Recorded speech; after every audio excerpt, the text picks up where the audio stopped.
అందరికీ నమస్కారం. తెలుగు కథామాలకు స్వాగతం. జానకి విముక్తి నవల చదువుతున్నాను. రాసిన వారు రంగనాయకమ్మ గారు. జానకి కొడుక్కి 6వ నెల నడుస్తోంది.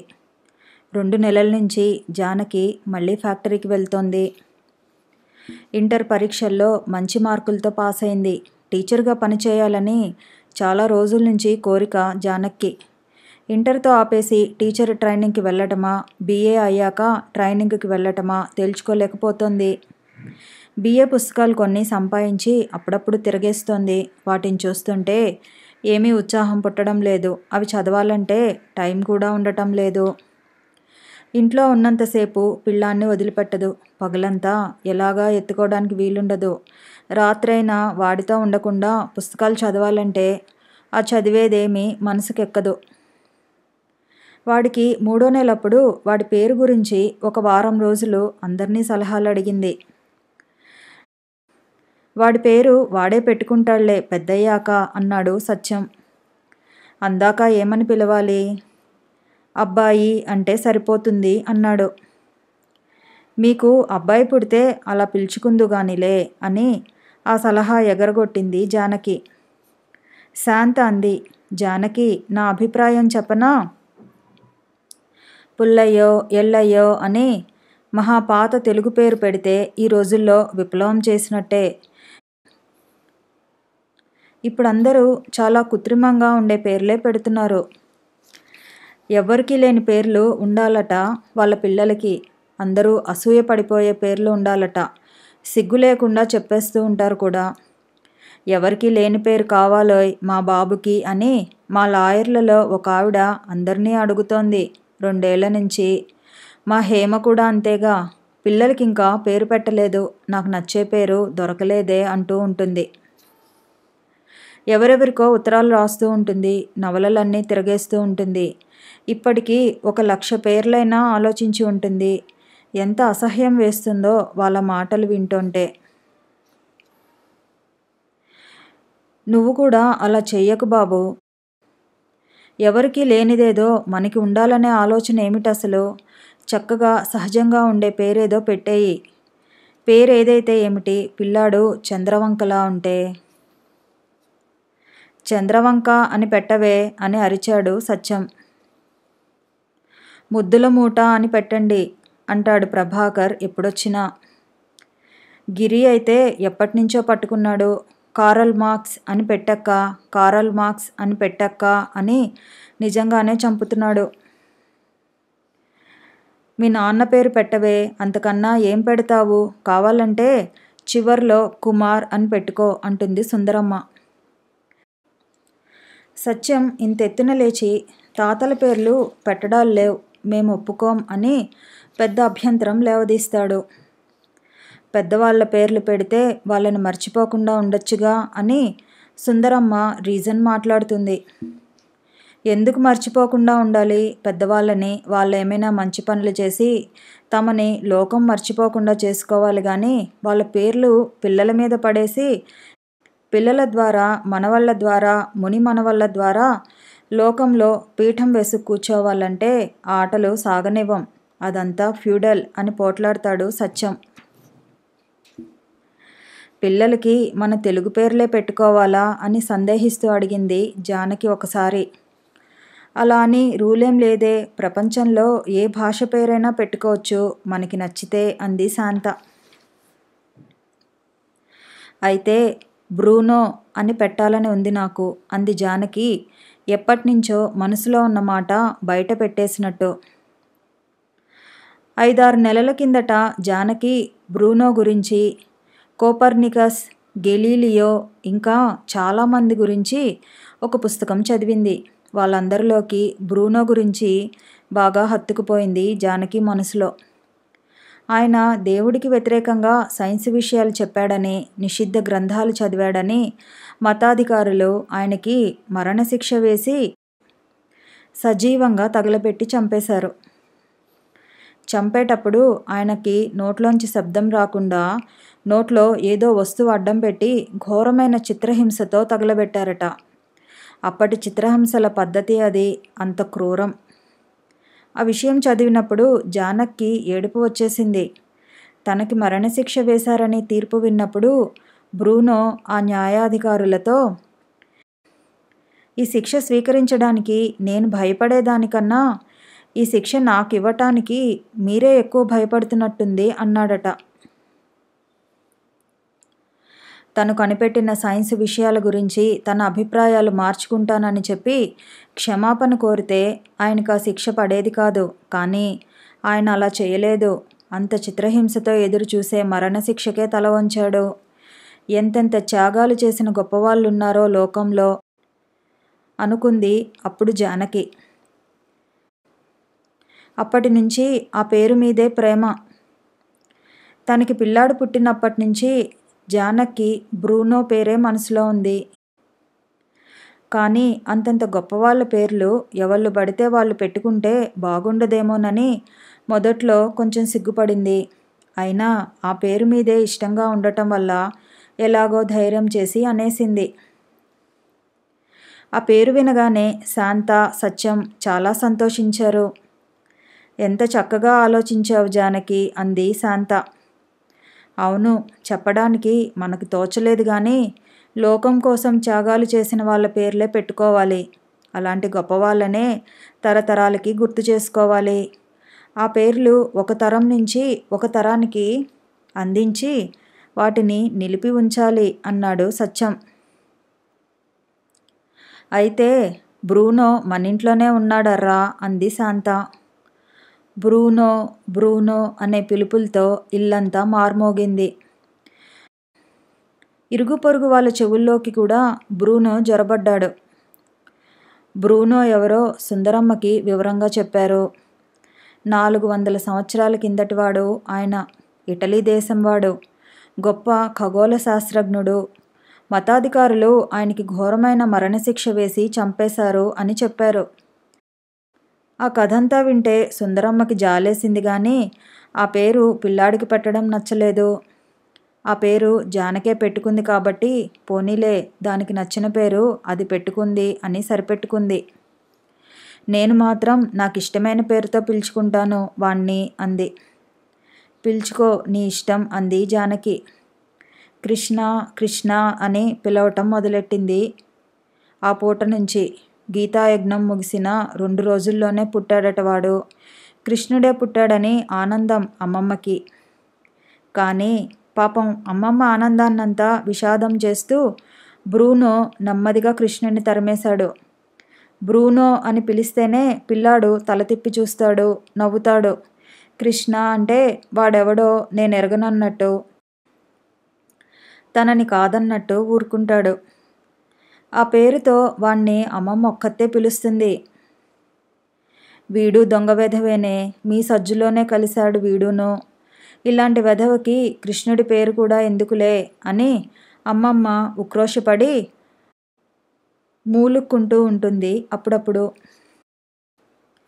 6వ నెల వచ్చేప్పటికి బ్రూనో తల మీద పల్చపల్చగా రాగి జుట్టు తయారై బోడిగుండు కొంచెం తగ్గింది. కళ్ళు నీళ్ళలా మెరిసిపోతూ ఆరోగ్యంతో ముద్దుల మూటలాగా తయారయ్యాడు. పిల్లాడి ఫోటో పంపమని విశాలాక్షి తెగ రాస్తోందని జానకి బ్రూనోని 2 ఫోటోలు తీయించింది. ఫోటోలు చక్కగానే వచ్చాయి, కానీ ఇలా వచ్చాయేమిటి ఇలా వచ్చాయేమిటి అని జానకి ఒకటే గునవటం మొదలెట్టింది. పసిపిల్లాడి లేత మొహంలో కళ, శరీరంలో మెరుపు ఫోటోల్లో రావు కదా. పూలరేకుల్లాంటి పెదాలు, కాంతులీనే కళ్ళు, కొమ్మ మీద ఊగే పువ్వులా ఉంటుంది వాడి చిన్న మొహం. ఆ అందమంతా ఫోటోలో రాలేదని జానకి బాధ. కొందరు ఎంత అందంగా ఉన్నా ఫోటోల్లో బాగా రారు అని శాంత అంటే ఆ మాటలతో జానకి కొంచెం సంతృప్తి పడింది. కొందరు ఫోటోల్లోనూ బాగుంటారు, బయట బాగుంటారు. ఉదాహరణకి నన్ను తీసుకో అన్నాడు సత్యం. బట్టతల లేకపోతే మరీ గొప్పలు చెప్పుకుందువు అని నవ్వింది జానకి. తెలివైన వాళ్ళకే బట్టతల వస్తుంది సత్యం. తెలివైన వాళ్ళకి కూడా బట్టతల వస్తుందేమో గాని బట్టతల వాళ్ళంతా తెలివైన వాళ్ళు కారులే అంది శాంత. నేనే కోవలోకి వస్తానని నీ ఉద్దేశం అది నువ్వే తేల్చుకో. బ్రూనోకి బట్టతలేగా, నన్ను వెక్కిరిస్తారేం? బ్రూనో పోలికలే వచ్చాయి నాకు, నేనేం చేయను అని తప్పంతా బ్రూనో మీదికి తోసేస్తూ ఉంటాడు సత్యం. తల బాగా నిలబెడుతున్నాడు బ్రూనో, చేతి మీద ఎత్తుకుంటే చక్కగా కూర్చుంటున్నాడు. సత్యం వాణ్ణి చేతి మీద ఎత్తుకొని, ఉప్పు కొంటారా అమ్మా, ఉప్పు, తెల్లటి ఉప్పు అని ఒక్కొక్కళ్ళ దగ్గరికి తిరుగుతాడు. సేరెంత? రూపాయి.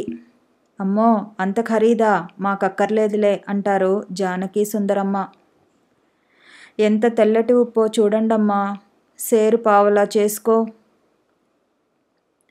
ఏం బేరమమ్మా, బోని బేరం, ఇలాగైతే కొన్నట్టే మీరు అని సత్యం కోపంగా అక్కడి నుంచి వెళ్ళిపోతాడు శాంత దగ్గరికి. ఉప్పు కొంటారా అమ్మా? తెల్లగా ఉందా? మీరే చూసుకోండమ్మా. శాంత బ్రూనో చొక్కా తీసి వీపు చూసి, అమ్మో ఎంత తెలుపో అని వీపు మీద పొట్ట మీద ముద్దులు పెట్టుకొని, సరే అంతా ఇచ్చేయి అని పూట పూట ఉప్పు మూటలు కొంటూనే ఉంటుంది.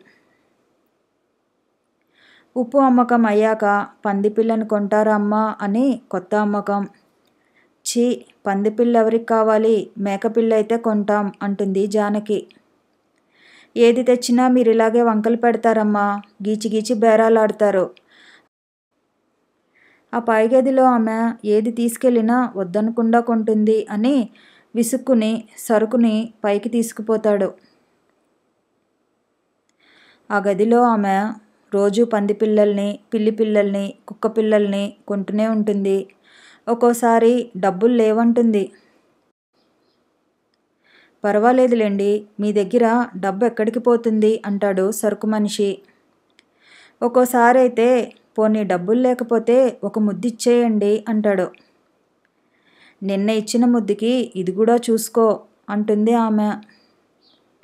గిట్టదమ్మా అంటాడు ఇతను నసుగుతూ. అంటే నిన్నటి ముద్దుకి అంత విలువ లేదంటావా అబ్బి అని నవ్వుతుంది ఆమె. ఎంత మాట?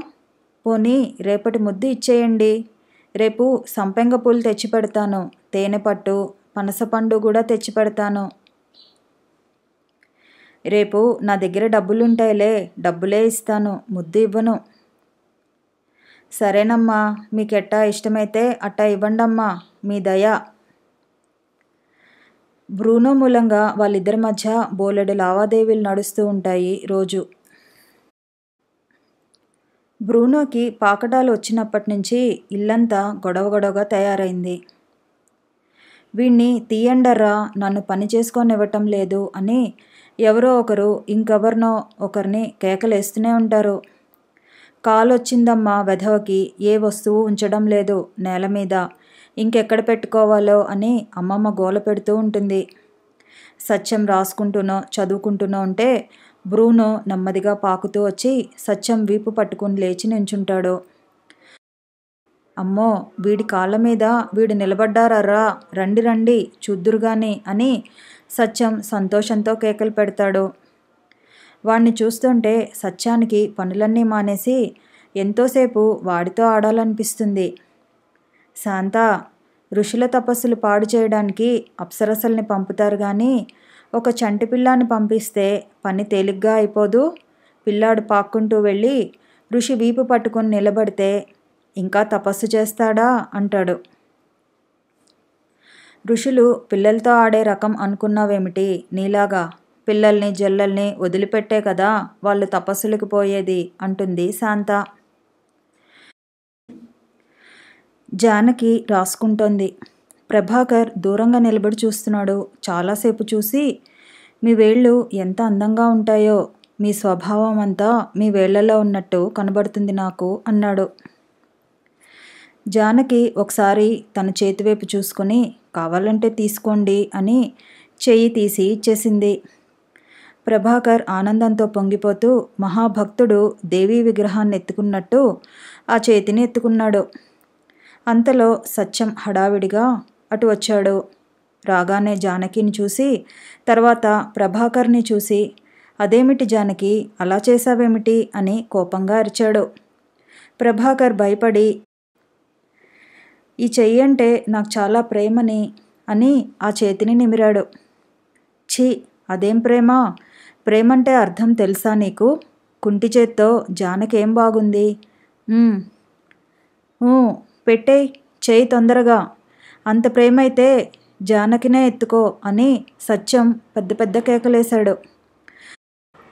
ప్రభాకర్ హడలిపోయి చెయ్యి జానకి పెట్టేసి సక్కుబాయ్ కృష్ణుడి విగ్రహాన్ని ఎత్తుకున్నట్టు మహా సంతోషపడిపోతూ జానకిని ఎత్తుకుని చిన్నప్పుడెప్పుడో నేర్చుకున్న భక్తి శ్లోకాలు తన్మయత్వంతో చదువుతూ గబగబా నడవటం మొదలుపెట్టాడు. సత్యం చేతిలోకి పెద్ద తుపాకీ వచ్చింది. దాన్ని అటెన్షన్లో పట్టుకొని పెద్ద పెద్ద అంగలతో ప్రభాకర్ పక్కన నడుస్తున్నాడు. జాగ్రత్తగా ఎత్తుకున్నావా జానకిని? పడేయి చెబుతాను నీ పని. అయిందే నీ పెళ్ళి. ఇదిగో తుపాకీ చూసావా అంటున్నాడు. ప్రభాకర్ చిరునవ్వులు చిందిస్తూ జానకి విగ్రహాన్నే పరవశంగా చూస్తున్నాడు. నేను నడుస్తాను, దింపేయ్ దింపేయ్ అంటోంది జానకి. ప్రభాకర్ వినిపించుకోకుండా జానకిని జారనివ్వకుండా పట్టుకుంటున్నాడు. దింపై జానకిని అని సత్యం కోపంగా అరిచాడు. ప్రభాకర్ జానకిని జాగ్రత్తగా దింపబోతుంటే జానకి పిట్టలాగా ఎగిరి చెట్టు మీద వాలింది. ప్రభాకర్కి మెలకువ వచ్చేసింది. ఆ కలని తలుచుకుంటూ ప్రభాకర్ 2 రోజుల దాకా చాలా కంగారు పడ్డాడు, చాలా ఆశ్చర్యపడ్డాడు. జానకి గురించి తన మనసులో రహస్యంగా ఉన్న ఆలోచనలన్నింటికీ ఒక దారి తెన్ను దొరికినట్టు అనిపించింది. దాని గమ్యం కనబడగానే విచిత్రమైన ఆనందం కలిగింది. జానకి అంటే అతనికి ఎప్పటినుంచో ఎంతో ఇష్టంగా ఉంది. కానీ ఆ సంగతి ఆ కల వచ్చేదాకా అంత స్పష్టంగా బయటపడలేదు. స్నేహితుడి చెల్లెలు కాబట్టి ఆమెతో స్నేహంగా ఉన్నాను అనుకుంటున్నాడు కానీ తన మనసులో వేరే అభిప్రాయం ఒకటి మొలకెత్తి పెరుగుతోందనే స్పృహే లేదు అన్నాళ్ళు. జానకిని చూసిన మొదటి రోజు నుంచి తనకి గుర్తున్న సంగతులన్నీ మననం చేసుకున్నాడు. ఆ 2 రోజులు ఆమె ఎంతో విచారంగా, సంతోషంగా, ఉత్సాహంగా, నిరుత్సాహంగా, కోపంగా, సరదాగా, అనేక రకాలుగా అనేక సందర్భాల్లో ఉండగా చూశాడు. వాళ్ళింట్లో ఎంతో సన్నిహితంగా మసిలాడు. ఆమె స్వభావం గ్రహించడానికి వీలైన సందర్భాలు ఎన్నో చూశాడు. ఎన్నడూ ఆమె మీద వ్యతిరేక భావం కలగలేదు.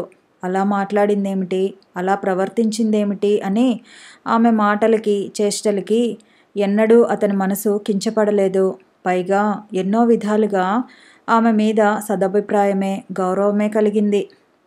జానకి ప్రవర్తన గురించి తలుచుకుంటున్న కొద్దీ పేదవాళ్ళంటే ఆమె చూపించే జాలి, ప్రేమ, అభ్యుదయకరమైన విషయాలంటే ఆమె శ్రద్ధ, ఉత్సాహం, ప్రతి పనిలోనూ ఆమె నిజాయితీ, పట్టుదల అన్నీ కళ్ళ ముందు కదిలి ఒక్కొక్క సంఘటనలోనూ ఆనాడు తనకి అంత స్పష్టంగా కనబడని మంచితనం, మెత్తనితనం, కొత్తదనం కనబడ్డట్టు అనిపించింది. ఏమీ ప్రత్యేకత లేని మనిషిలాగా, ఎంతో సామాన్యమైన మనిషిలాగా కనిపిస్తుంది జానకి కొత్త వాళ్ళకి. మొదట్లో తనకి అలాగే కనిపించేది. అదంతా ఆమె నిర్మలత్వం. అతిశయాలకి, ఆడంబరాలకి తావు ఇవ్వని ఆమె సహజత్వం. ఆమెని ఎంతో దగ్గరగా చూసి అర్థం చేసుకుంటేనే కానీ ఆ విషయాలు తెలియలేదు. ఎంతో గంభీరమైన మనిషి ఆమె. అణువణువులోనూ సంస్కారం గల మనిషి. అడుగడుగులోనూ చిత్తశుద్ధితో ప్రవర్తించే మనిషి. జానకి గురించి ఆలోచిస్తున్న కొద్దీ ఇన్నాళ్ళు ఆమెను గుర్తించవలసినంతగా గుర్తించలేదే, గౌరవించవలసినంతగా గౌరవించలేదే అని కొత్త విచారం ప్రారంభమైంది ప్రభాకర్కి. కానీ అది నిజం కాదేమో. తన అంతర్గత హృదయం ఆమెను గుర్తిస్తూనే ఉందేమో, గౌరవిస్తూనే ఉందేమో. లేకపోతే ఆ కళ అంత సంతోషకరంగా ఉండదు కదా అని తోచి ఆ ఆలోచనతో కొంత తృప్తిపడ్డాడు. ఆ కళ గురించి ఆమెకు చెప్తే ఏమంటుంది, ఏమనుకుంటుంది అని చాలా ఆలోచించాడు. అపార్థాలకి దారితీస్తుందేమోనని భయం వేసింది. జానకి లాంటి స్త్రీకి తను అర్హుణ్ణి కాదని ఆ క్షణాల్లో ఎంతో గాఢంగా అనిపించింది. ఆమె మీద కలిగిన గాఢమైన ప్రేమ ఆమె తనకి సాధ్యం కాదన్నంత భయం కలిగించింది. ఎప్పుడో ఎక్కడో చదివిన మాటలు పదే పదే తలలో మెదిలాయి. ఓ పురుష పుంగవులారా, మీ స్త్రీలకు మీరు సంపూర్ణంగా అనర్హులు. ఎంత అనర్హులైన పురుషులకు కూడా అనర్హులైన స్త్రీలు ఉంటే ఉండవచ్చును. కానీ సర్వసాధారణంగా అర్హులైన స్త్రీలందరికీ అనర్హులైన పురుషులే లోకంలో. అందుకే జానకి లాంటి స్త్రీకి తను అర్హుణ్ణి కానని అంత గాఢంగా అనిపించింది. అతని హృదయం ఆమెని ఎంత ఎత్తున పెట్టుకుంది. వారం రోజులు ఆలోచించి తెగించి జానకి ఒక ఉత్తరం రాశాడు ప్రభాకర్. అందులో తన కలని చాలా జాగ్రత్తగా వర్ణించాడు. తర్వాత బ్రూనో గురించి విశేషాలు అడిగాడు. అంతే. ఉత్తరం చివర ఒక కవిత్వంలోంచి 2 పాదాలు ఎత్తి రాశాడు. నా పూల సజ్జ ఖాళీగా ఉంది. ఆ పుష్పం నేను గమనించకుండా ఉండిపోయింది. కవరు మీద జానకి అనే అక్షరాలు దిద్దుతూ ఎన్నడూ తెలియని సంతోషం అనుభవించాడు. నా హృదయం శూన్యంగా ఉంది. ఈ నేస్తం నేను గమనించకుండా ఉండిపోయింది అనుకున్నాడు. ప్రభాకర్ ఉత్తరం జానకి అందింది. ముందు బ్రూనో చాలాసేపు చదివాకే జానకి అందింది. జానకి చదివి కొంచెం ఆశ్చర్యపడింది. అప్పుడు శాంత, సత్యం ఇంట్లో లేరు.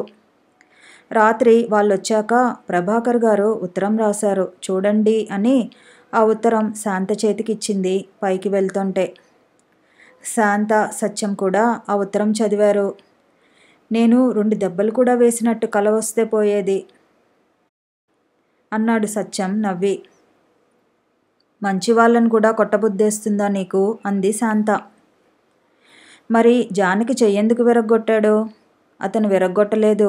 జానకే ఇచ్చింది. ఇచ్చినా తీసుకోకూడదు. అది సరే గాని నీకేమనిపించింది ఇది చదువుతుంటే?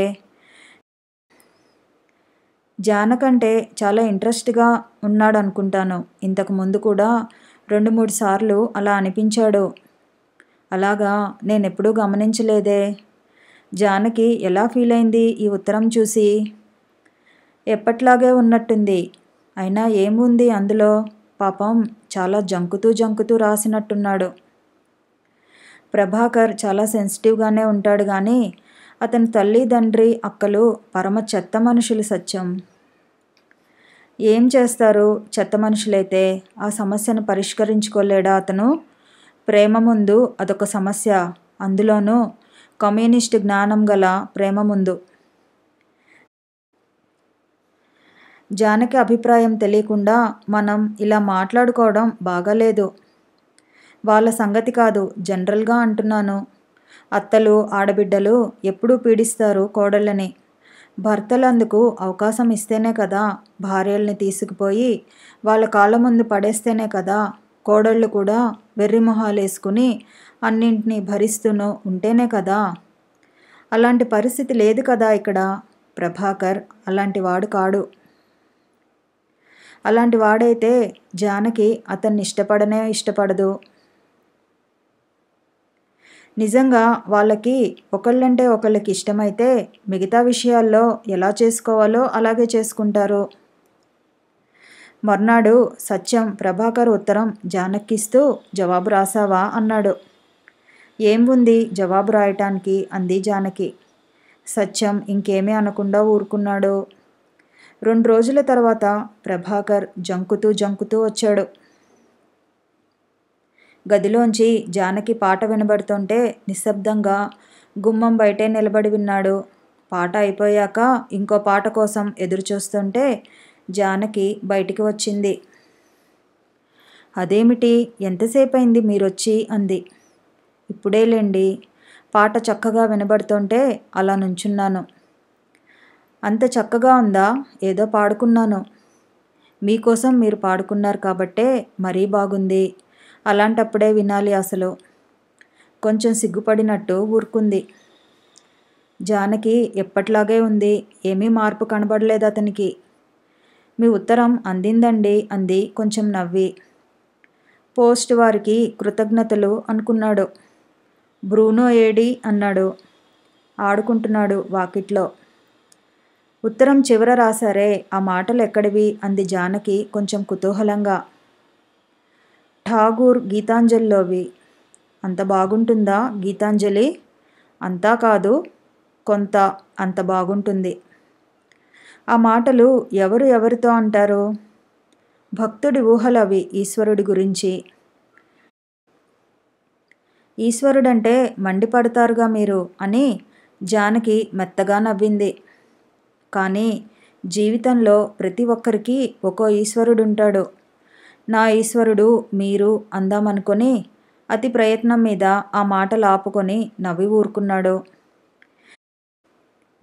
ఈసారి మీరు వచ్చేప్పుడు గీతాంజలి తెచ్చిపెడతారా? తప్పకుండా, రేపే తెచ్చిపెడతాను. ఈశ్వరుడి గురించి భక్తుడు ఇంకా ఏమేం ఊహిస్తాడో చూస్తాను అని నవ్వింది. ఇంట్లో ఇంకో కంఠం వినబడేప్పటికీ బ్రూనో వాకిట్లోంచి సత్యం అంటూ పరిగెత్తుకొచ్చాడు. ప్రభాకర్ వెంటనే బ్రూనోని ఎత్తుకొని ముద్దు పెట్టుకున్నాడు. వాడి చేతుల నిండా మట్టే, దింపేయండి, మీ బట్టలు పాడవుతాయి. పర్వాలేదులేండి, పాడైతే మార్చుకుంటాను. 2 రోజుల నుంచి బస్సుల్లోనూ ఆఫీసుల్లోనూ దేకుతూనే ఉన్నాను. ఇంతకన్నా ఏం పాడవుతాయి పిల్లాన్ని ఎత్తుకుంటే? సరే, మీకంత సరదాగా ఉంటే మాపుకోండి. పిల్లలు మాపేస్తే సరదాగానే ఉంటుందిలేండి. ఇతని స్పర్శ ఎంతో బాగుంటుంది నాకు. అయితే మీరే తీసుకుపోండి, మమ్మల్ని చంపేస్తున్నాడు ఇంట్లో. తీసుకుపోతే రాడుగా, నేనే వచ్చేస్తాను ఇక్కడికి. వచ్చేయండి అయితే అని నవ్వింది జానకి. ఎప్పుడు జరిగే మాటలే అవి. అయినా ప్రభాకర్ ఆశ వల్ల ప్రతి మాట అతనికి గొప్ప ప్రోత్సాహకరంగా ధ్వనించింది. ప్రభాకర్ బ్రూనో జేబులో తాయిలం పెట్టి, చేతులు కడుక్కున్నాక తిను, ఏం లేకపోతే అంతా మట్టి అని వాణ్ణి కిందికి దింపాడు. బ్రూనో జానకి దగ్గరికి పరిగెత్తుకొచ్చి, అమ్మా, ఇంకో సత్యం అని జేబు చూపించాడు. ఇంకో సత్యం కాదు, ప్రభాకర్ అనాలి. ప్రభాకర్ అనాలి. ప్రభాకర్. ప్రభాకర్ జపం చేస్తున్నావేమిటి అంటూ వచ్చాడు సత్యం. జానకి సిగ్గుపడిపోయింది. వీడే వెధవ, ఎన్నిసార్లు చెప్పినా ఊ ఊ అనుకుంటూ అని ఆ కంగారులో ఎటూ తోచక వాడి బుగ్గ పట్టుకుంది. వాడు సత్యం దగ్గరికి పరిగెత్తుకుపోయి కాళ్ళు చుట్టేసి అమ్మా అని కోపంగా ఫిర్యాదు చేశాడు బుగ్గ చూపించి. నువ్వు ముద్దొచ్చావమ్మా, అందుకని పట్టుకుందిలే, ఇంకేం లేదు అని సత్యం వాణ్ణి సముదాయించాడు. వాడి చేతుల నిండా మట్టే, కొంచెం కడుగు అంది జానకి సత్యంతో. నేను కడుగుతాను పదమ్మా అని ప్రభాకర్ లేచాడు. నువ్వు కూర్చో, నేను కడుగుతాలే, మొహం కడుక్కోవాలి నేను అని సత్యం బ్రూనోని వాకిట్లోకి తీసుకువెళ్ళాడు. మళ్ళీ బ్రూనో పరుగెత్తుకొచ్చేదాకా జానకి ప్రభాకర్కి మాటలే జరగలేదు. కథ కొనసాగుతుంది. మళ్ళీ కలుసుకుందాము. ఈ వీడియో నచ్చితే లైక్ చేయండి, షేర్ చేయండి, కామెంట్ చేయండి, ఛానల్ని సబ్స్క్రైబ్ చేయండి.